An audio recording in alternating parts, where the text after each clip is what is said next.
मेरे परम पिता परमात्मा सदा शिव निराकार। परम पिता परमात्मा सदा शिव निराकार। ओ आनंद के सागर तेरी महिमा अपरंपार। महिमा अपरंपार तेरी महिमा अपरंपार। महिमा अपरंपार तेरी महिमा अपरंपार। मेरे परम पिता परमात्मा।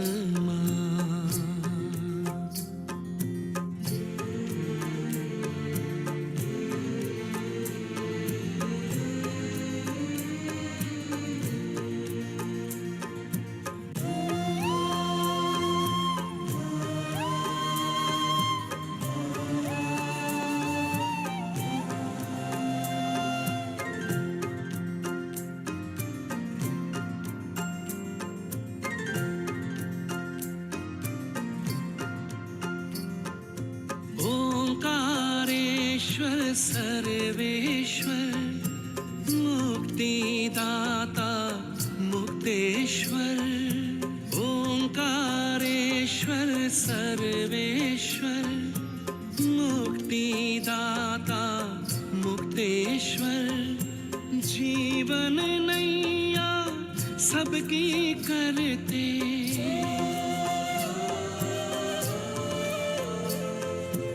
जीवन नैया सबकी करते भवसागर के पार। महिमा अपरंपार तेरी महिमा अपरंपार। महिमा अपरंपार तेरी महिमा अपरंपार। मेरे परम पिता परमात्मा।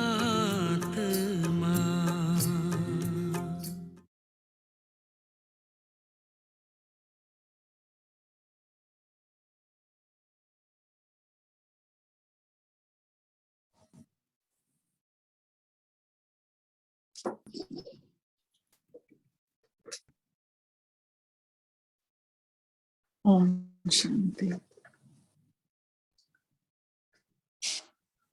आज का चैप्टर है राजयोग से अष्ट शक्तियों की प्राप्ति। मेडिटेशन से जो 8 शक्तियां मिलती हैं वो कौन कौन सी शक्तियां हैं दिखाया जाता है। देवियों के 8 हाथ। तो वास्तव में देवियों के 8 हाथ नहीं होते, प्रतीक एक सिंबल दिखाया गया है। मेडिटेशन से हर एक आत्मा को ये 8 शक्तियां मिल जाती हैं जो आज देवियों के 8 हाथों के रूप में दिखाया जाता है। वैसे देखा जाए तो रावण को भी 10 सिर दिखाए जाते हैं। तो सिर जो होते हैं अहंकार का प्रतीक। जब व्यक्ति को अभिमान आ जाता है ना, तब यही कहा जाता है कि कितना अपना सिर ऊंचा करके घूम रहा है। अब इसको पता नहीं है कि रावण के इतने सिर नहीं रहे, 10-10 सिर नहीं रहे, तो उसके सिर का क्या होगा जो अभिमान दिखाएगा। तो जो सिर है वो अभिमान का प्रतीक, और जो भुजाएं हैं वो सहयोग की निशानी है।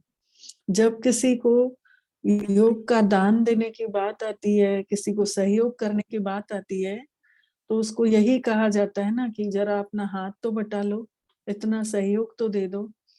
अर्थात भुजाएं अर्थात सहयोग, योग देने की निशानी। तो ये जो अष्ट शक्तियां हैं ये भी हमारे सहयोगी हैं, अष्टभुजाएं, जिससे जीवन में हमारे में सफलता आ जाती है। तो पहली शक्ति होती है सहन करने की शक्ति मिलती है। अगर हमारा मेडिटेशन सही चल रहा है तो हमारे अंदर सहने का गुण भरते जाएगा। सहन करने को शक्ति क्यों बोला गया है? क्योंकि ये शक्ति हमारे अंदर भरपूर होते जाती है मेडिटेशन से। और सहनशीलता एक गुण भी बोला गया है। जब ये गुण हम धारण करते हैं तो धीरे धीरे ये शक्ति का रूप ले लेता है। कहते हैं ना, सहना ही तो गहना है, सहोगे तो पाओगे। और सहनशीलता ही आत्मविश्वास पैदा कर लेती है। सहनशीलता का जो गुण होता है उसमें दो शब्द छिपे हैं, सहन और शील। बोलते हैं जो सहता है, जिसमें शील होता है वही झुकते हैं। तो जो व्यक्ति सहन करता है ना, उसका चरित्र हमेशा ऊंचा बताया गया है। जितनी भी महान हस्तियां होके गए भारत देश में, तो उनके अंदर देखा गया सहनशीलता का गुण बहुत अच्छी, उन्होंने महत्वपूर्ण भूमिका निभाई इन सहनशीलता के गुण के द्वारा। तो ये सहन शक्ति ऐसी शक्ति पैदा कर देती है जो फिर कैसे भी लोग सामने आ जाएं, बड़े बड़े लोगों को झुकाने की शक्ति इस गुण में होती है। इसीलिए इसको सहन करने को शक्ति बोला गया है। ऐसे वैसे कहा भी जाता है कि जब एक मूर्ति बनकर जब तैयार होती है तो उसको कितने हथौड़े, कितने छेनी की मार सहनी पड़ी, लेकिन जब बाद में उस मूर्ति के ऊपर फूल चढ़ाए जाते हैं, तो इसी तरह से मतलब जिसने जितना सहा है उतने उतना उसने पाया है। एक गुरु वशिष्ठ जी विश्वामित्र और वशिष्ठ मुनि जब एक समय में थे, तब वशिष्ठ मुनि अपने आश्रम में थे और विश्वामित्र उनसे मिलने गए। जैसे ही वहां पहुंचे तो वशिष्ठ जी ने उनका स्वागत किया और कहा, राजऋषि आइए। तो विश्वामित्र को अपना घमंड था कि मैं तो ब्रह्म ऋषि हूँ, मुझे राजऋषि बोला, उसे बड़ा अपमान लगा। तो उन्होंने उसको ये सोचा उसने कि इसने मेरे को नीचा दिखाया है राजऋषि बोल के। इस बात पर उसको गुस्सा आया। वे तुरंत वहां से चले गए और जैसे ही उनके राजमहल से बाहर निकल रहे थे तो दो बच्चे वहां खेल रहे थे, उन दोनों का सिर उन्होंने उड़ा दिया। फिर उसने सोचा, अब देखता हूँ वशिष्ठ मुनि पर इसका क्या असर होता है। और वो झाड़ियों के पीछे छिपकर सुनने लगे कि ये मेरे बारे में क्या कह रहा है। शाम का समय हुआ। जैसे ही वशिष्ठ मुनि जी को मालूम पड़ा कि उनके दोनों बच्चों के सिर उड़ा दिए गए हैं, रात के समय वे बाहर बैठे हुए थे, पूर्णिमा की रात थी। वशिष्ठ जी की पत्नी ने कहा कि आज पूर्णिमा की चांदनी में ना अनोखा तेज नजर आ रहा है। वशिष्ठ जी के मुख से उस समय निकला कि विश्वामित्र जी का यह तेज लगता है। चंद्रमा का तेज जो है विश्वामित्र जी का तेज लग रहा है। तो जब झाड़ियों के पीछे छिपे हुए विश्वामित्र ने ये बात सुनी कि मेरे तेज को चंद्रमा के साथ भेंट कर रहे हैं और कुछ भी मेरे प्रति बुरा नहीं बोल रहे हैं, और वो तुरंत झाड़ियों से बाहर निकले, वशिष्ठ जी की महानता के सामने झुक गए, उनके पैरों पर आकर पड़ गए। पैरों में पड़े वशिष्ठ जी ने उन्हें उठाकर कहा, आइए ब्रह्म ऋषि आइए। विश्वामित्र जी फिर खड़े हो गए और कहा कि यही शब्द अगर आपने पहले कह दिए होते तो मेरे से ये पाप कर्म नहीं होता जो मैंने आपके दोनों बच्चों को खत्म कर दिया। तो वशिष्ठ ऋषि मुनि मुस्कुराकर कहते हैं कि नहीं विश्वामित्र, जब आप पहली बार आए थे ना, उस समय आप राजऋषि ही थे, क्योंकि आप अपने घमंड में आए थे। लेकिन जब अब आप आए हो तो आप निर्माणता में हो, और उस निर्माणता के कारण आप आज ब्रह्म ऋषि बन गए हो। तो व्यक्ति के अंदर जब भी कोई अभिमान आ जाता है, महसूसता नहीं आती, निर्माणता आ जाती है, तो वो कितना महान बन जाता है। परंतु उस निर्माणता को लाने के लिए निमित्त बनना है। वशिष्ठ जी की जैसे सहन शक्ति थी। इसीलिए बड़े बड़े महान पुरुष सहनशीलता का गुण को धारण करते हैं। उनके अंदर झुकाने की शक्ति होती है, झुकने की शक्ति होती है। इसीलिए उनकी महानता गाई गई है। जैसे क्राइस्ट ने भी अपने शरीर में कितने कीले सहन किए, महावीर ने भी कान में कीले सहन किए, भक्त आत्माओं को भी देखिए, उन्होंने भी कितना सहन किया। अर्थात सहन शक्ति ही महानता का आधार है। जैसे एक पेड़ को पत्थर मारो तो वो फल देता है ना, प्रकृति भी हमें क्या सिखाती है। नदी में कितना लोग दूषित करते हैं पानी, फिर भी वो नदी कल कल करके साफ पानी बहता रहता है उसका। पेड़ों की छाया देखिए, सूर्य की किरणें देखिए, प्रकृति हमें हर तरीके से हमें ऐसा संदेश देती है कि जितना सहोगे उतना पाओगे। तो आजकल के समय में क्या बोलते हैं कि नहीं, मैं सहूंगा क्या। लेकिन जिसको आत्मा का ज्ञान आ जाता है, जिसको आत्मा रूपी परमात्मा पिता की तरफ से ये ज्ञान मिल जाता है, आत्मा शक्ति का अनुभव हो जाता है, तो उसके लिए तो सहना क्या, उसको पता भी नहीं चलता है कि मैं ही सहन कर रही हूँ। उसको थकान नहीं होती है कि मैंने इतना दिन भर काम किया है। ये अनुभव वाली बात बता रही हूँ। और इसमें कुछ लोग, कुछ बच्चे ऐसे भी हैं जो रोज मुरली भी सुनते हैं, उनका भी अनुभव होगा कि थकान नहीं होती जितना भी काम करो। तो सबसे पहली शक्ति आती है सहन करने की शक्ति, मेडिटेशन से। तभी हमें पता चलता है कि मेरा मेडिटेशन अच्छा चल रहा है कि नहीं। जैसे कांच के ऊपर सूर्य की किरणों को केंद्रित करके नीचे से पेपर रखा जाए तो वो जल जाता है ना। तो वैसे ही परमात्मा पिता की शक्तियां आत्मा के अंदर ऐसे प्रवेश होते जाती हैं। सहन करना तो क्या एक खेल लगता है, पता ही नहीं चलता कि मैंने सहन किया। अब दूसरी शक्ति आती है समाने की शक्ति।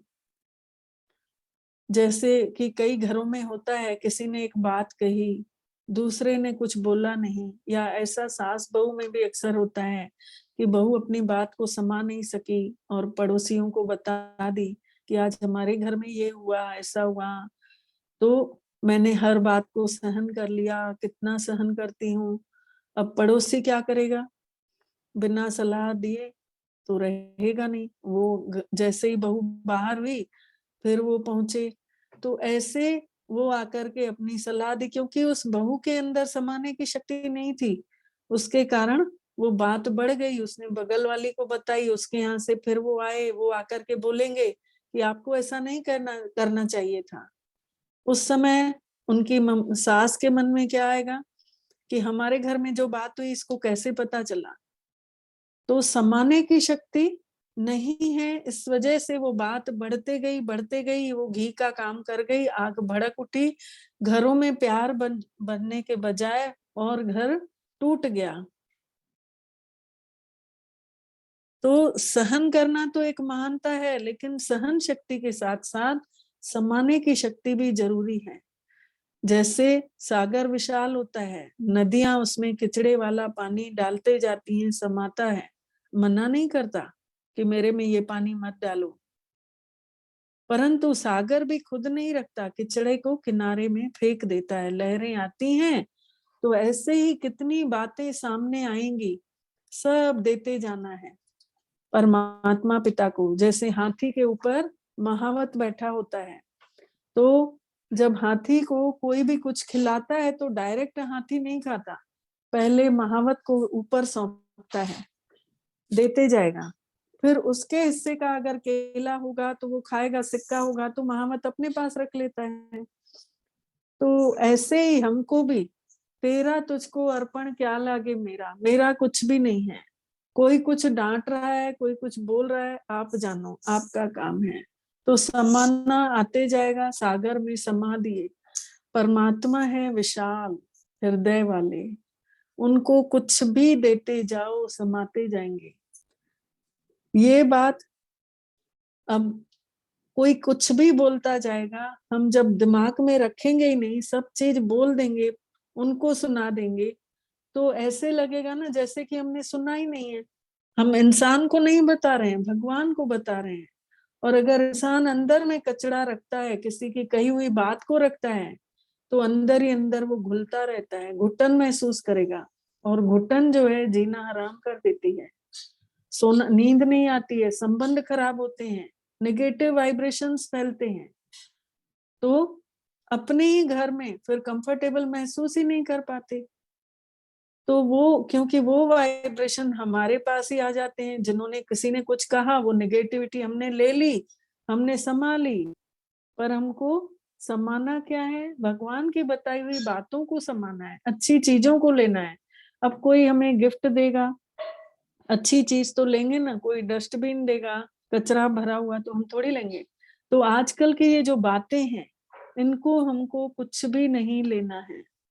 लेना है तो परमात्मा की सच्ची बातें, लेना है तो इंसानों के गुणों को देखना है, उनके अवगुणों को भी नहीं देखना है। तो जैसे नदियां सागर में समा जाती हैं, वैसे ही कोई कुछ बात बताए। ये बात औरतों में होती है कि कुछ भी बात समा नहीं पाती है। किसी ने कोई एक बात बताई, बोलेंगे किसी को नहीं बोलना, तुमको मेरी कसम है, क्योंकि ना उसने जब मेरे को बताया था ना, उसने मेरे को कसम दी थी कि ये बात किसी को नहीं बतानी है। अब दूसरी ने तीसरी को कसम दे करके बताई, तीसरी ने चौथी को बताई, चौथी ने पांचवी को, करते करते वो बात घूमते घूमते हमारे पास फिर से आ गई, क्योंकि समाने की शक्ति नहीं थी।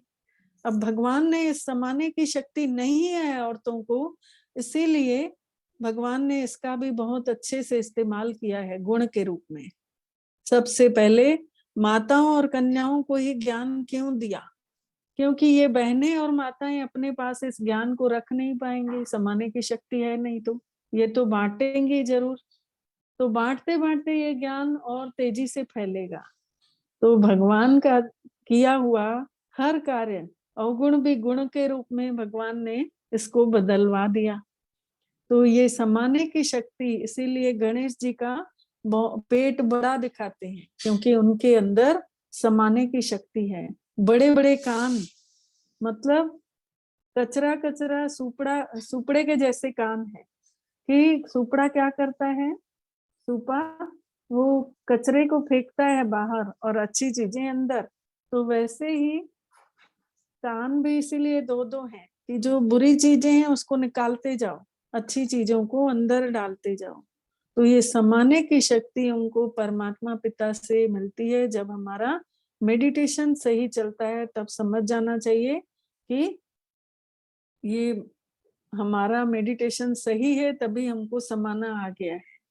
अब तीसरी शक्ति है परखने की शक्ति। इसमें जौहरी बताया गया है कि कैसे वो हीरे मोतियों की परख उस जौहरी के पास ही होती है। इस शक्ति का भी हमारे जीवन में होना बहुत आवश्यक है, क्योंकि दुनिया क्या है? धोखेबाजों की है। कोई भी सुंदर स्वरूप बनाकर हमारे पास आ जाते हैं, कई बातों में परखना ही मुश्किल हो जाता है। उस समय परख शक्ति फेल हो जाती है, फिर हम धोखा खा लेते हैं। तो मेडिटेशन करते करते हमारे अंदर परखने की शक्ति ऐसी आती है कि किसी के अंदर क्या चल रहा है वो भी पता चल जाता है ज्ञान के आधार पर। तो ये परखने की शक्ति असली और नकलियत से सावधान करा देती है कि ये असली है, ये नकली है। इसके बाद फिर हम धोखा नहीं खा सकते हैं। और कोई अगर वास्तविक बोल बोल रहा है, कोई दिखावटी के बोल बोल रहा है, तो उस बात को भी हम समझ जाते हैं।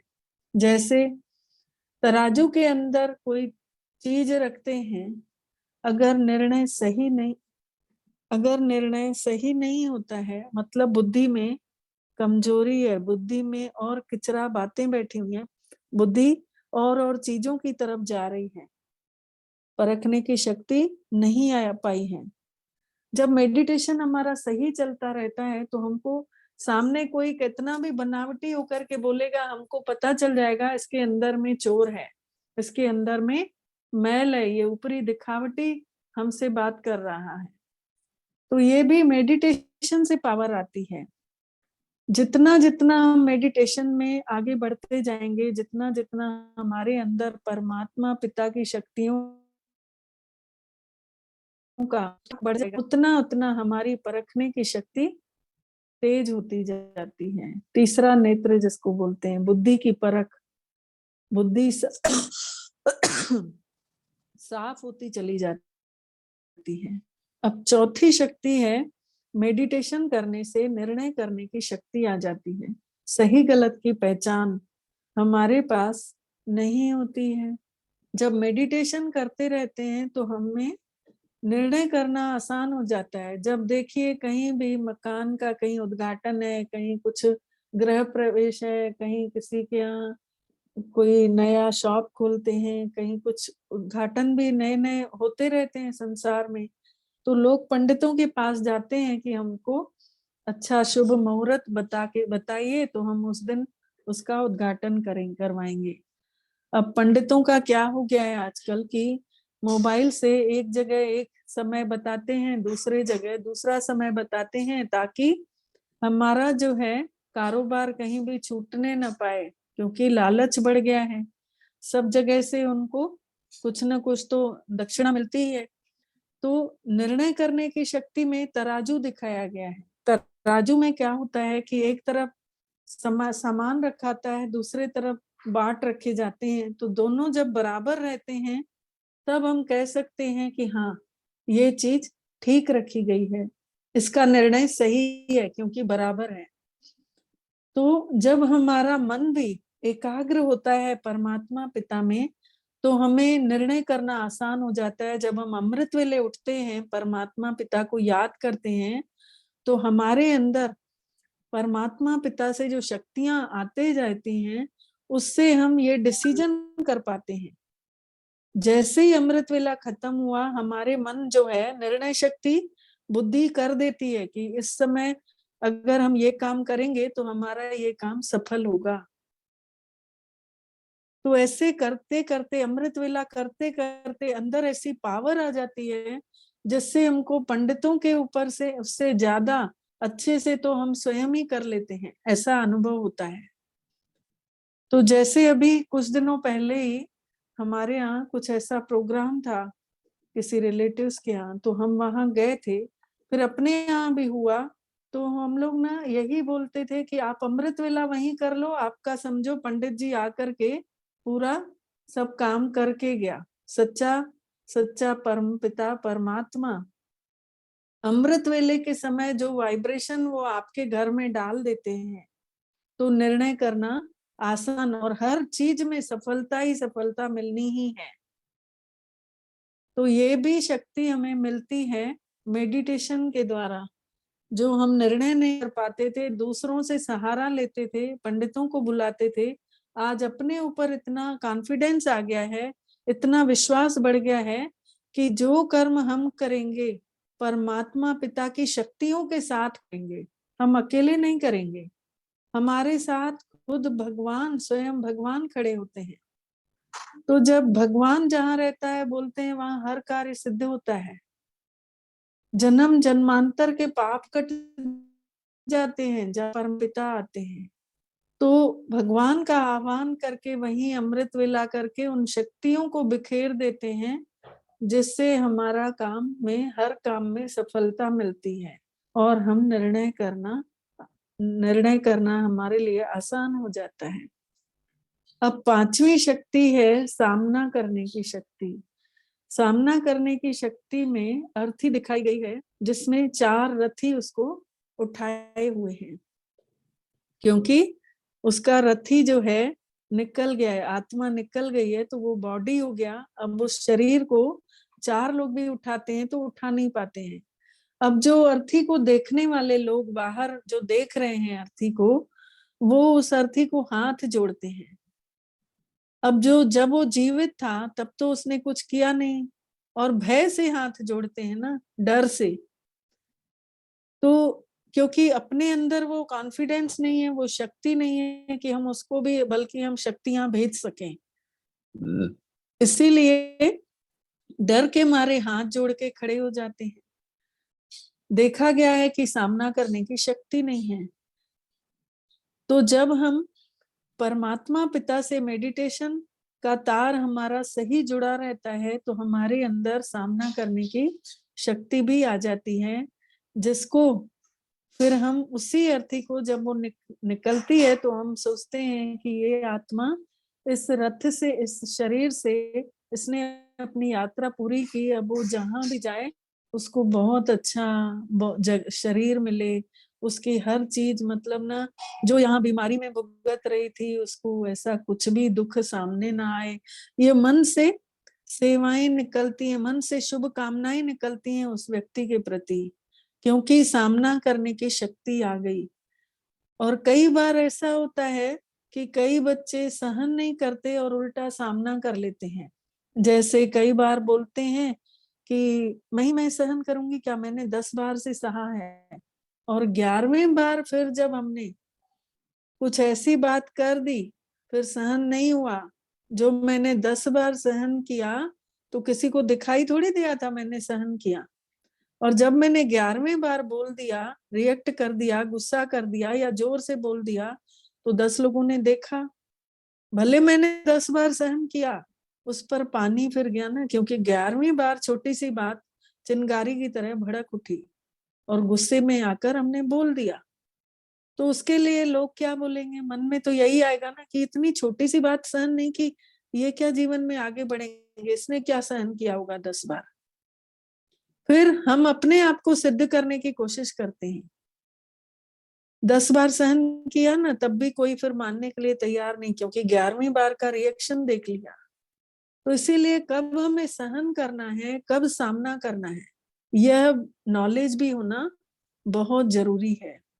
जैसे देखा जाए, कहीं 5 व्यक्ति बैठे हैं, अगर हम उस समय छठवां भी अगर बैठना चाहे तो बैठा सकते हैं ना, लेकिन सोचते हैं ट्रेन में मान लीजिए रिजर्वेशन है, 4 व्यक्ति बैठे हैं, हम सोचते हैं नहीं आपकी सीट नहीं है, बैठाते भी नहीं है, और उल्टा उससे लड़ाई कर लेते हैं, मेरी सीट पर क्यों बैठोगे। जबकि होना क्या चाहिए, मेडिटेशन करने वाला व्यक्ति तो बल्कि दूसरे को भी जगह देगा ना कि आइए आइए बैठिए, आप भी बैठिए, थोड़ी दूर तो है, बैठ के चलते हैं ना, क्या होता है। तो ये हुआ, और उसको सहयोग भी दिए, बैठाए भी, उसकी दिल खुश हुई, उसने सुख अनुभव किया, उसका रास्ता भी अच्छे से कटा, तो दुआएं देगा ना। तो हमें दुआओं का स्टॉक जमा करना है ना, किसी से लड़ना झगड़ना थोड़ी है। तो कभी भी सामना नहीं करना चाहिए। सामना जहां करना हो तो कहाँ कहाँ, जहां आसुरी स्वभाव संस्कार आ रहे हैं किसी के, जैसे देवियों को दिखाया गया है एकदम तेजो में त्रिशूल पकड़ा हुआ और आंखों में तेज भरा हुआ, वो है सामना करना। कि अपने शक्ति स्वरूप को हम जागृत करें। कोई ऐसा हमारे साथ आ रहा है लड़ने के लिए, बहुत ही गंदे विकारी, और लेकर के उसके मन में बहुत बुरा ख्याल है हमारे प्रति, हम उस समय अपने शक्ति स्वरूप को इमर्ज करें, सामना करने की शक्ति को बुलाएं कि आओ आकर के तुम सामना करो। तो वो आकर के उस सामना करके उसको डरा देगी, हमारे स्वरूप से वो डर जाएगा सामने वाला। ये अपने लिए हम सुरक्षा कवच तैयार कर रहे हैं, जो 8 शक्तियां हम अपने अंदर अभी भरते जा रहे हैं। अब है 6वीं शक्ति है सहयोग करने की शक्ति, जिसमें दिखाया गया है गोवर्धन पर्वत और छोटी सी उंगली पर उठाया हुआ, बाहर भी दिखाते हैं शास्त्रों में भी, कि एक छोटी सी उंगली पर श्री कृष्ण ने गोवर्धन पर्वत उठाया। छोटी सी उंगली ही क्यों दिखाई गई है, क्योंकि छोटे से छोटा सहयोग भगवान के कार्य में बहुत बड़े पहाड़ जैसी समस्या को भी हल कर देता है। जब हम गाते आए कि तन मन धन सब कुछ है तेरा, तेरा तुझको अर्पण क्या लागे मेरा, अब जो है अर्पित करने का समय आया है। हमने शरीर कितना भगवान के कार्य में लगाया, हमने मन कितना लगाया, हमने धन कितना लगाया। अगर हमने छोटे से छोटा सहयोग, मान लीजिए किसी गरीब ने 100 रुपए कमाए और उसने उसमें से 2 रुपए जाके भगवान के भंडारी में डाले कहीं भी, तो उसका वो 2 रुपए उसके घर में शांति, उसको दूसरे दिन और अच्छी थोड़ा सा और बढ़ेगा उसका धन। पंजाबियों में कहा जाता है गुरुद्वारों में कि जिस खजाने विच माया आई सी तिन भंडारे नु भरपूर करना जी। मतलब जिस खजाने से ये पैसे निकले हुए हैं अरदास के लिए, तो उस भंडारी को आप भरपूर करिएगा। और बाबा क्या सिखाते हैं मेडिटेशन में, कि ये आप घर को ही भगवान का घर मान के चलो, भंडारी को भगवान की भंडारी मान के चलो। जब आप वहां से पैसा निकाल रहे हो तो आप सोचो मैं भगवान की भंडारी का पैसा ले रहा हूँ, तो भगवान का भंडारा कभी खुटेगा क्या, कभी खत्म होगा क्या। बोलते हैं भोलानाथ का भंडारा भरपूर, काल कंटक दूर। ऐसा भंडारा होता है भोलेनाथ का, शिव परमात्मा का, जिससे काल कंटक दूर हो जाते हैं, दुख क्लेश खत्म हो जाते हैं, बढ़ोतरी होते रहती है। जब हमने घर ही उसका बना दिया, ये एक बाबा का घर है, मैं आत्मा ही उसकी बच्ची हूँ, ये परिवार भी उसका है, ये चीजें भी सब उसकी दी हुई हैं, भंडारा भी उसका है, तो वो तो दिनों दिन बढ़ेगा ना। उस घर में कितनी शांति होगी, जिस जो घर ही भगवान का घर कहला रहा है, तो उस घर में कितना प्रेम होगा। तो छोटे से छोटी उंगली, और हमारा ही बड़े से बड़ी पहाड़ जैसी समस्याएं तो हमारे पास ही आती है ना। तो छोटा सा सहयोग हम करते हैं, लेकिन हमारी समस्याएं हल्की होते जाती हैं। जो बोलते हैं ना, पहाड़ जो है, पहाड़ जैसी समस्या रुई के जैसे अनुभव होती है कि अरे ये तो इजीली पार हो गई, मैं तो इतना सोच के रखी थी इसके लिए, कितना कठिन लग रहा था। और सोचते सोचते इंसान उसी समस्या को ना बड़ा बना देता है, जबकि वो समस्या वैसी रहती नहीं है। तो जितना हम सोच सोच के, एक नेगेटिव ख्याल आएगा ना, उसके पीछे आपको 10 ख्याल और आएंगे। उन ख्यालों के पीछे आप अपना समय भी बर्बाद करते हो, और आपकी एनर्जी भी खत्म होती है। जित आप सोचिएगा, एक बार आप आजमा के देखिएगा अपने आप को, अगर आपके अंदर एक भी व्यर्थ ख्यालात चलेगा ना, उसके पीछे 10 व्यर्थ और आएंगे, और उसमें आपकी शक्ति खत्म होते जाएगी। जो आपने मेडिटेशन किया हुआ है ना, सुबह में आपने मेडिटेशन किया और आपने दोपहर तक कुछ बातें सोची, तो वो सोचने से आपकी शक्ति का लॉस हुआ। इसीलिए बोलते हैं चिंता चिता समान है। क्यों बोला गया है कि चिंता करोगे तो वो धीरे धीरे बढ़ते ही जाती हैं समस्याएं। और सौंप दो ना भगवान को सब कुछ। जब आरती में गाते आए तो सौंप के भी तो देखें, रोज केवल गाने तक ही थोड़ी सीमित रखना है, उसको अनुभव भी करना है। तुम माता पिता हो, तुमको मेरी चिंता है, मैं नहीं जानती, अब तुम ही ले लो इस चिंता को, अब आप ही को ये कार्य कराना है, मैं इसके बारे में कुछ नहीं सोचूंगी। जब माता पिता के आगे बच्चा जिद करता है तो बच्चे की हर बात माता पिता मानते हैं, तो हम क्यों नहीं अनुभव से उस परमात्मा पिता के आगे जिद करते हैं। हम भी तो उसके बच्चे हैं, हम भी तो वैसे ही जिद्दी करके अपनी बात को मनवा सकते हैं। पर ऐसी बात ना हो जो बुरी चीजें हो, या बुराई की बात हो, या दुखों की बात हो, वो सब ना हो। किसी के लिए ईर्ष्या द्वेष वाली बात नहीं होनी चाहिए, अच्छी बात होनी चाहिए, जिससे लोगों का भला हो, शुद्ध संकल्प होने चाहिए। इसीलिए बताते हैं ना कि फुल स्टॉप जो होता है छोटा बिंदु होता है, और जो क्वेश्चन मार्क होता है टेढ़ा होता है।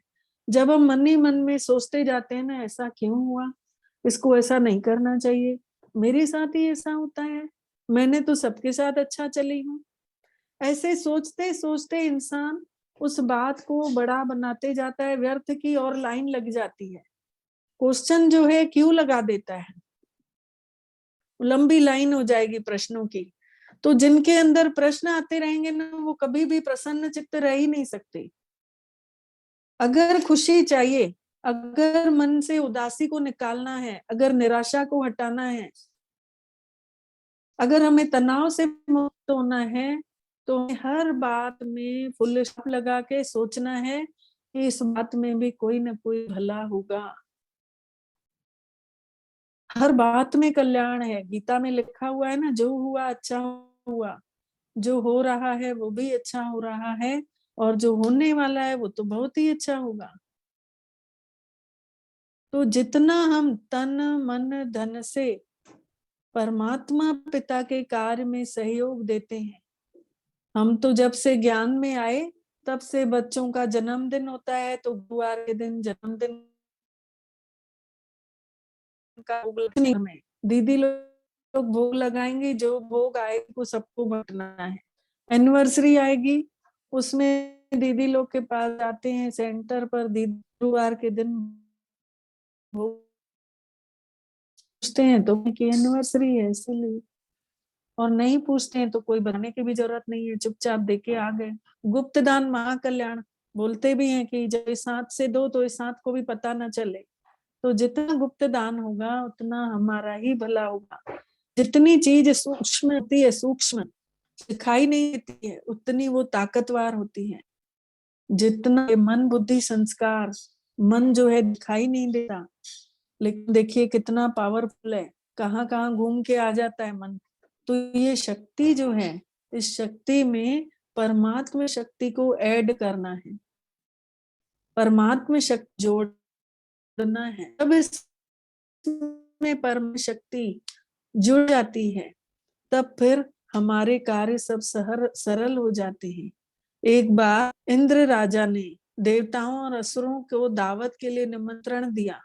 असुर ऐसी मानसिकता बनाकर बैठ आए थे कि जरूर इंद्र की ना ऐसी चालाकी होगी, उसने हमें नीचा दिखाने, जो हमें नीचा दिखाने की कोशिश करेगा। इसलिए असुर लोग सोचे कि हम बड़े सावधानी से रहेंगे। दावत में सबसे पहले असुरों को ही बिठाया गया, क्योंकि उन्हों की शिकायत होती थी कि इंद्र हमेशा ना देवताओं का ही पक्ष लेते हैं, तो देवताओं का जूठा हम क्यों खाएं। इसीलिए इंद्र ने पहले असुरों को भोजन पर बैठाया। पर इंद्र राजा ने एक नियम रखा कि भोजन करना है, लेकिन हाथ को मोड़ना नहीं है, सीधे हाथ रखकर भोजन करना है। सबके हाथ सीधा रखने के लिए हाथों में एक एक डंडा दिए ठुड्डी पर, ताकि वो हाथ मोड़ न सके। बिना मोड़े भोजन करना था। अब 56 प्रकार के व्यंजन आए। असुरों के आपस में संस्कार न मिलने के कारण, एक दूसरे का सहयोग न होने के कारण, इतना बढ़िया भोजन होते हुए भी भोजन नहीं खा पाए। उन्होंने यही सोचा ना कि देखा, ये इंद्र की चाल थी, हम भोजन न कर सके और वो ऐसा कहकर उठ गए। बाद में जब देवताओं को बिठाया गया, देवताओं के साथ वही नियम लागू किया गया, उनके भी हाथ बांधे गए, उनको भी हाथ सीधा रखकर करने भोजन ही करना था। फिर भी देवताएं भरपूर भोजन कर लिए। क्यों? क्योंकि वो एक दूसरे के आमने सामने बैठ गए, एक दूसरे को खिलाने लग गए। तो सहयोग है तो सफलता है। जब हम एक दूसरे का भी सहयोग करने लगते हैं, ये कब आएगा, ये भी गुण कब आएगा, ये शक्ति कब आएगी सहयोग करने की? जब मेडिटेशन सही चल रहा होगा, जब स्वयं कोई देखेंगे हमारा मेडिटेशन सही चल रहा है, जब आप देखोगे मैं सबको सहयोग किए जा रही हूँ, तन से मन से धन से सबकी सेवा किए जा रही हूँ, पर मैं अपने लिए कुछ नहीं सोच रही हूँ, मेरे को ये मिले ही मिला, तो समझिए कि मेडिटेशन सार्थक है। एक दूसरे का सहयोग करना ही हमारे जीवन की गाड़ी आगे बढ़ती है। ये भी एक दैवी गुण है। कोई भी इंसान अकेला नहीं चल सकेगा। जब तक उसको समाज में रहना है तो एक दूसरे से सहयोग लेना और देना पड़ेगा ही। कितना भी घमंड में रहे कि हम अपने ही ताकत से ये करेंगे, लेकिन समाज में रहना है, परिवार में रहना है, तो एक दूसरे का सहयोग करना बहुत जरूरी है। सहयोग की शक्ति से बड़े बड़े पहाड़ उठ जाते हैं। तो भगवान के कार्य में भी जब हम छोटे से छोटा सहयोग देते हैं तो बड़े से बड़े पहाड़ जैसी समस्याएं हल हो जाती हैं। इसीलिए इतना बड़ा पहाड़ छोटी सी उंगली पर दिखाया गया है। अब 7वीं शक्ति है विस्तार को संकीर्ण करने की शक्ति, अर्थात बड़ी बड़ी बात को छोटा करना। कई बार हम देखते हैं कि छोटी सी बात होती है, लेकिन वो बढ़ते बढ़ते बड़ा रूप ले लेती है, विस्तार को पा लेती है। फिर बाद में उस बात को हैंडल करना समझ में नहीं आता है। कछुआ दिखाया गया है शक्ति में। कछुआ क्या करता है? कछुआ अपनी इंद्रियों का विस्तार करता है, परंतु समय आने पर समेट भी लेता है, अपने लिए वही प्रोटेक्शन बना देता है। इसी प्रकार विशाल दुनिया के अंदर भी बातें अनेक आएंगी, अगर उसमें उलझेंगे तो हम अपनी रक्षा नहीं कर पाएंगे। इसीलिए कछुआ समान कब विस्तार में आना है, कब विस्तार में आना है, ये बात समझना पड़ेगा। जब हर बात समा लेनी होती है तो संकीर्ण भी कर लेते हैं। ये भी एक कला है। ये कला कहाँ से आती है? ये मेडिटेशन से जब ऐसी कला आ जाएगी, तब समझ जाइएगा हमारा मेडिटेशन सही चल रहा है। कछुआ जब अपने कवच के अंदर आ जाता है, ऐसे ही हमें भी अपने मन बुद्धि को इतना पावरफुल बना लेना है। कछुआ जब समेट के खाना खाना होता है तो अपनी इंद्रियों को डाल लेता है, फिर समेट के उस गोले के अंदर आ जाता है तो सुरक्षित है। ऐसे ही हम अपनी मन बुद्धि की तरफ घुस जाए अंदर ही, तो हम भी सुरक्षित हैं। बाहर की दुनिया को देखते हुए भी हम अपने को आत्मा देखें ना उस समय, तो बड़ी बात आपको छोटी दिखेगी। शरीर देखेंगे तो बात बढ़ेगी, आत्मा देखेंगे तो बात कम हो जाएगी। ये हमने ही जाल फैलाया हुआ है। मकड़ी होती है ना, अपना ही जाल बनाती है, अपने उसी में खुद फंस जाती है। तो हम भी अपने मुंह द्वारा क्रिएट करते हैं कई बातें, फिर वो ऐसी बन जाती हैं जिसमें हम फंस जाते हैं। तो ये फंसने वाली जिंदगी से निकलना आसान तब होगा जब हम अपने को आत्मा समझते हैं। और आत्मा समझ के जब मेडिटेशन होता है तो हमारे अंदर ये बड़ी बात को छोटा करने की अपने आप शक्ति आ जाती है। अरे चलो हटाओ ना, जब आप शक्ति मिलने लगेगी ना तो लगेगा आपको चलो हटाओ ना, क्या रखा है इन बातों में, चलो बात को आई गई करो, छोड़ो हटाओ, बात को खत्म करो। ये आ जाता है मन में मेडिटेशन करते करते। अब आखिरी शक्ति है समेटने की शक्ति। आठवीं शक्ति है समेटने की शक्ति।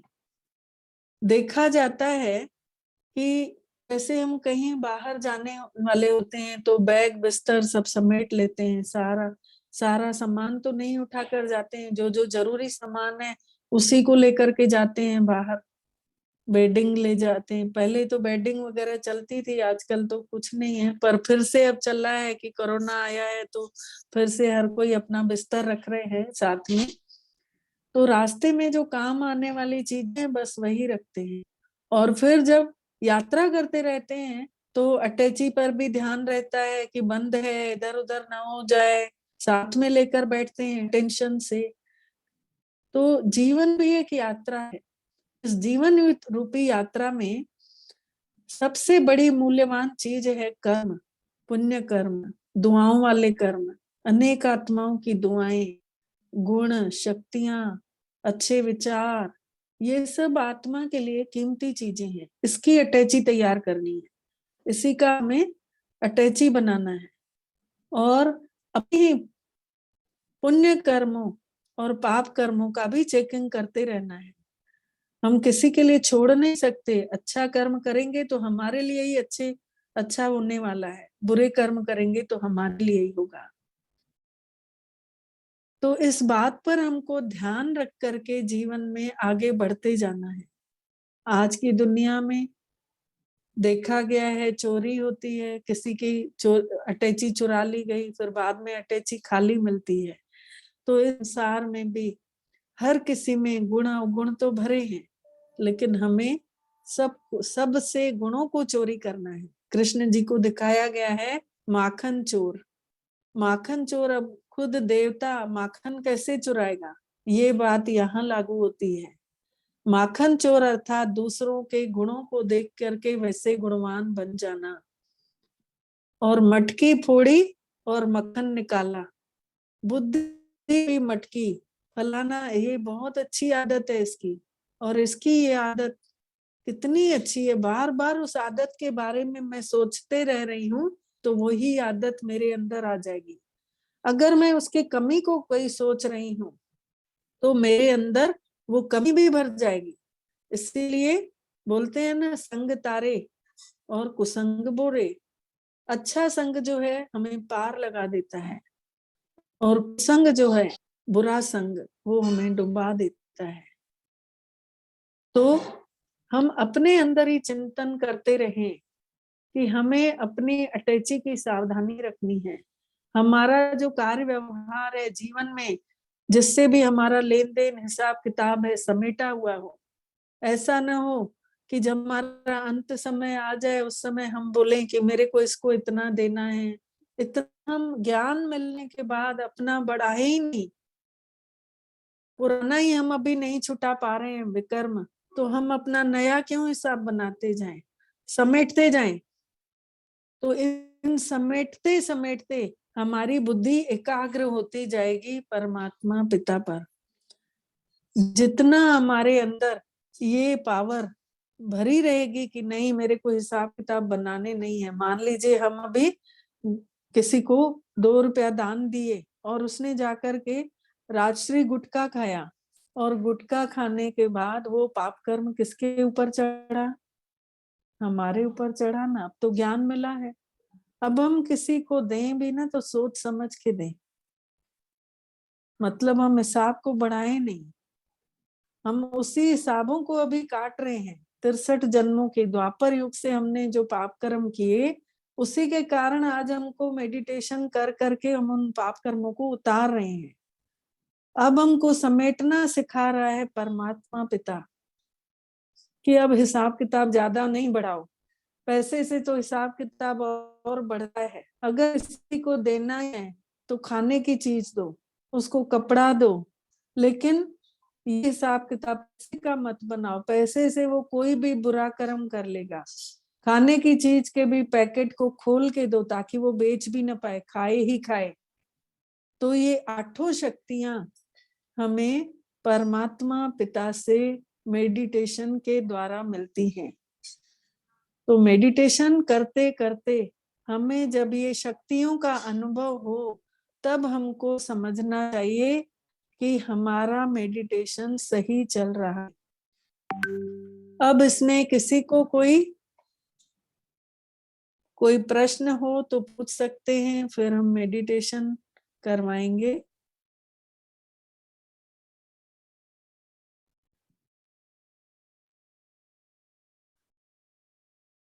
किसी को कोई प्रश्न आ रहा है तो पूछ सकते हैं। के बाद अगला चैप्टर हम लेंगे कल।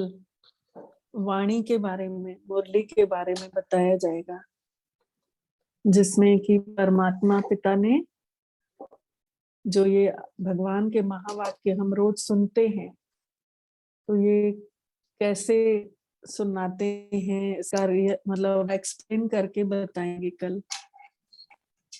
अभी किसी को कुछ प्रश्न है, मन में संशय है कोई, तो पूछ सकते हैं।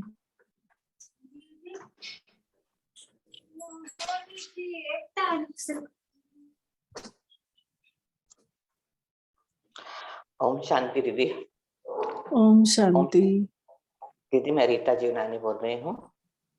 हाँ हाँ दीदी मेरे को एक प्रश्न था, जैसे हाँ अपन हाँ पूछिए ना। हाँ हाँ जैसे अपन पूछिए आत्मा पूछिए। देखते हैं, अपन आत्मा देखते हैं। उस दिन आपने मेरे को हाँ होमवर्क भी दिया हाँ था कि सारा दिन आत्मा ही देखना, और ऐसे हुआ भी था। पर इसमें मुझे एक ये लगा हाँ कि जैसे शरीर में कहीं पीड़ा है, जैसे घुटनों में दर्द है, हाँ बहुत है, तो वो हाँ तो हाँ आत्मा को देख के भी वो शरीर का दर्द खास रहा। तो ये दर्द हाँ। अपने को आत्मा में होता है, अपन बोलेंगे शरीर को दर्द हो रहा है, लेकिन भास तो रहा था ना। महसूस तो आत्मा तो वो शरीर के कैसे? द्वारा करती है ना। तो जब हम इस दर्द को हाँ खत्म कर, मेडिटेशन से ना हम इस दर्द को खत्म कर सकते हैं। पता है मेरे को अभी आपको ये ये 40 सालों से है। नहीं ये कहाँ नहीं पता है दीदी। कहाँ पर है? घुटनों पर हाँ है? घुटनों पर है, लीवर में भी प्रॉब्लम है, थायराइड भी है, हार्ट में स्टंट हाँ डले तो हुए हैं। हाँ ना, ये मैं एक मेडिटेशन बाबा करवाएगा आप लोगों को, जिसमें हाँ पूरे शरीर में कौन कौन सी किरणों से क्या क्या हमें फायदा होता है। शरीर में कौन हाँ से हाँ। रंग की किरणें कहाँ पहुंचानी है, जिससे हमारे हड्डियों के रोग ठीक होते हैं, थायराइड अच्छा ठीक होता है, शुगर बीपी सब अच्छा। नॉर्मल होता है। वो सब कल मेडिटेशन उसका करवाएंगे। हाँ ठीक है। तो उससे आपको समझ में आ जाएगा कि भगवान से कौन सी लेनी है। और फिर अपन फिर वो मेडिटेशन करते रहे। हाँ फिर आप है ना ना? वो रिकॉर्डिंग आ जाती है ग्रुप में, हाँ फिर हाँ उसको रखे रहिएगा, उसको फिर आप सुन सुन के हाँ हाँ अपना उस समय करते रहिएगा। हाँ ठीक है हाँ। ना? वही आप हम बोले कहाँ थे, से जैसे हैं? आत्मा शरीर से। मैं बिलासपुर में हूँ, विनोबा नगर में। अच्छा अच्छा हाँ विद्यार्थी ठीक नगर है ना। विनोबा नगर वहाँ पर हूँ। हाँ तो हाँ, कल आपको फिर वो बताएंगे, है ना, मेडिटेशन। हाँ, ठीक है। जैसे बोलते हैं ना, शरीर अलग है, आत्मा अलग है। हाँ हाँ, हाँ ठीक हाँ है, ठीक है। हाँ मैं बोल रही थी, जैसे बोलते हैं ना, आत्मा अलग है, शरीर अलग है, तो दर्द की फीलिंग तो आत्मा में आ रही है ना, तो अलग कैसे हुआ? दर्द ना आत्मा में नहीं आता, दर्द होता है शरीर में। हाँ, तो फीलिंग आत्मा सुख दुख की आत्मा अनुभूति करती है ना। जैसे हाँ स्वाद भी तो रस जीभ लेती है, और आत्मा हाँ, उसके जरिए लेती है। अगर आत्मा अलग हो जाए तो ये रस ले पाएगी क्या? आत्मा शरीर से अलग हो जाए तो दर्द की महसूसता कौन करेगा? शरीर तो अपन मिट्टी। बोलते हैं ना कि शरीर से अलग को फील करे, या सारा दिन अपने को आत्मा ही हाँ, देखे। शरीर रहते हुए अपने को आत्मा फील करेंगे ना, तो उतना वो होगा नहीं दर्द। इसीलिए ये मेडिटेशन जो है ना, वो हाँ दर्द को कम करने के लिए सीखा जाता है। मेडिटेशन से ना मन के दुख, परेशानियां, चिंताएं और जो शरीर में जो कष्ट हैं वो सब कम होते जाते हैं मेडिटेशन से। तो इसीलिए ये अच्छा, सिखाया जाता है ये कि अपन, हाँ, अच्छा ठीक है कल दीदी, वो फिर मैं मेडिटेशन कल, सीखेंगे ना तो आपका बहुत हाँ सारा क्लियर हो जाएगा। हाँ ठीक है दीदी, थैंक यू। ओम ठीक है शांति। ना? हाँ, अभी अपन मेडिटेशन करेंगे। हाँ, ओम हाँ हाँ, शांति। और कोई कुछ पूछेंगे तो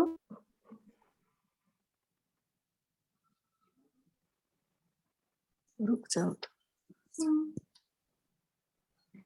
ठीक है, अब मेडिटेशन शुरू करते हैं। 10 मिनट का रहेगा। अनुभव करें, मन और बुद्धि को स्थिर कर दें स्वयं के पुस्तक पर। मैं आत्मा, चैतन्य सितारा। संकल्प करते हुए अपने स्वरूप को देखें। मैं जगमगाता हुआ भ्रुकुटी के मध्य विराजमान हूँ। मैं प्रकाश हूँ।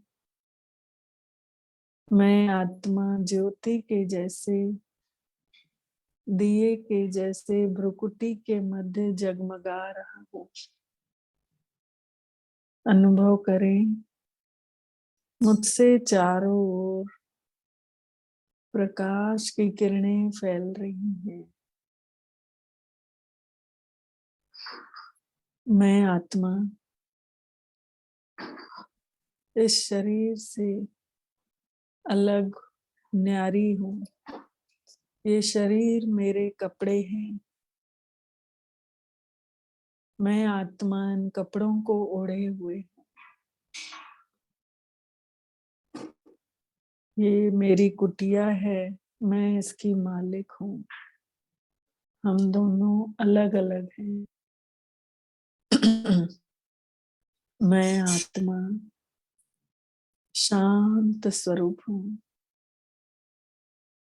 अनुभव, शांति मेरा स्वभाव है। मुझसे चारों ओर शांति की तरंगें फैल रही हैं। मेरा चित्त पूरी तरह से शांत है।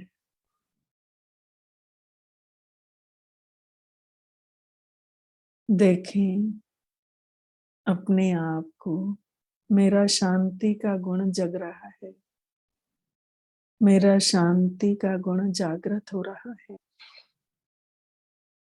अनुभव करें, मैं बहुत सुखी हूँ।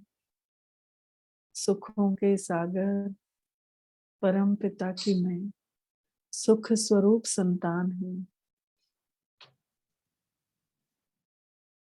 मैं दुख हरता सुख करता की संतान। मैं भी सबके दुखों को हरने वाली, सबको सुख देने वाली आत्मा हूँ। अनुभव करें, मुझसे चारों ओर सुखों की किरणें फैल रही हैं। सबको सुखों की किरणें पहुंच रही है, सबके दुख हल्के हो रहे हैं, परेशानियां खत्म होते जा रही हैं। अनुभव करें, मैं परम पवित्र आत्मा हूँ, पवित्रता के सागर परम पिता परमात्मा की पवित्र स्वरूप संतान हूँ।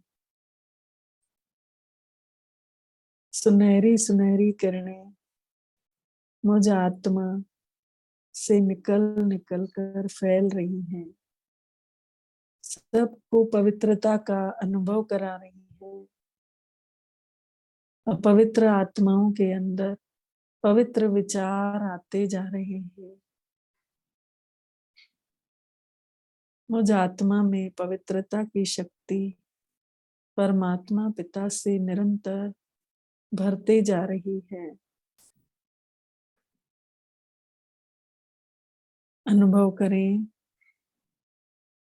पवित्रता की किरणें मेरे मीठे पिता से मस्तक के मध्य आत्मा में पवित्रता की किरणें भरते जा रही हैं। अनुभव करें, मैं शक्ति स्वरूप आत्मा हूँ, मैं बहुत शक्तिशाली हूँ। मेरे मीठे पिता से शक्तियों का फव्वारा उतर उतर के मुझ आत्मा के ऊपर बरस रहा है और मैं आत्मा चारों तरफ शक्तियां ही शक्तियां फैलते हुए देख रही हूँ। मैं आत्मा मस्तक के अंदर बैठी हूँ, शरीर से अलग हूँ, अजर अमर अविनाशी हूँ। अपने ही मन से सोचें, ऊपर की ओर देखें, हमारे ऊपर नीला आकाश है, चांद तारों की दुनिया है, उसके ऊपर और देखें सूक्ष्म लोक है जहाँ फरिश्तों की दुनिया, चारों ओर सफेद प्रकाश ही प्रकाश है, धुआंधार प्रकाश, शांति ही शांति। अनुभव करें,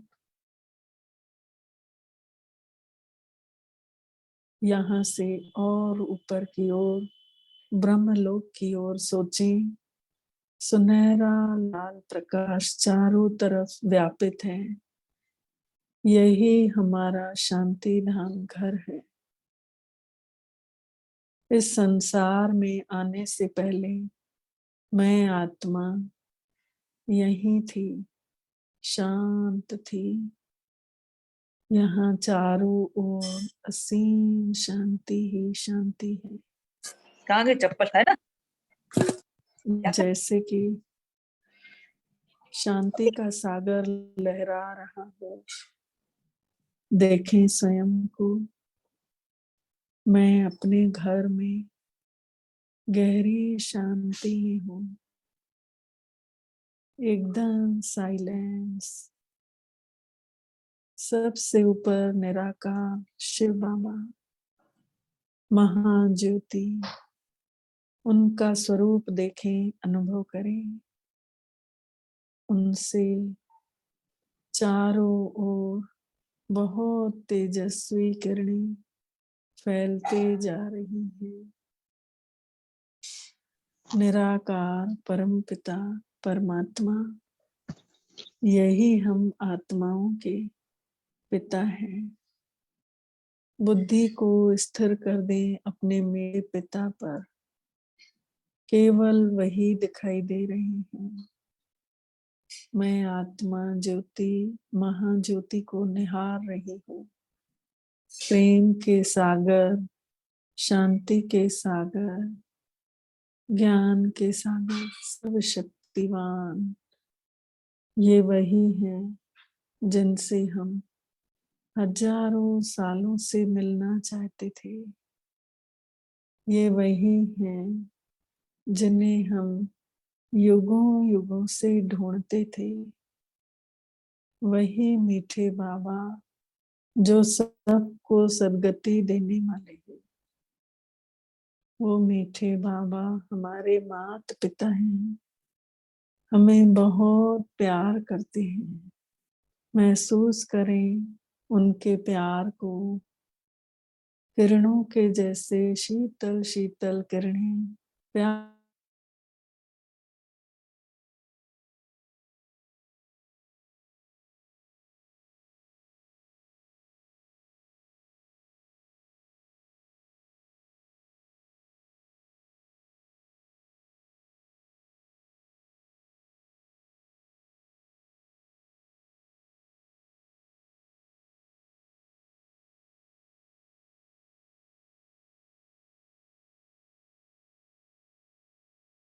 मुझ में समाते जा रही है। अनुभव करें मीठे पिता से पवित्रता की किरणें पर बरस रही हैं। चारों ओर पवित्रता ही पवित्रता बिखरते जा रही है। पतितों को पावन बनाने वाले मीठे बाबा सभी को बहुत प्यार करते हैं। बुद्धि स्थिर कर दे भगवान के प्यार पर, प्यार भरे स्वरूप पर। उनकी प्यार भरी अनंत किरणें ब्रह्मलोक में फैलते जा रही है। मैं आत्मा उनकी इन प्यार भरी शक्तिशाली किरणों को अपने आप में समाते हुए देख रही हूँ। मैं भगवान की संतान उनके प्यार से लबालब भर गई।